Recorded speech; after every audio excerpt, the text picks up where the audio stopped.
ЧС были приняты решения о создании производства совместно с акиматом города Нур-Султан.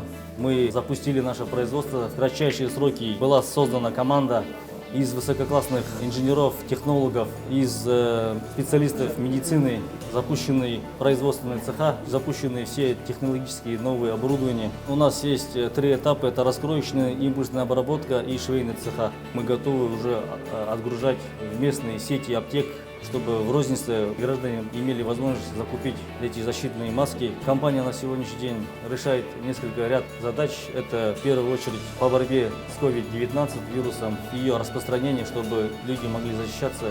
Мы обеспечиваем внутренний рынок нашей продукции.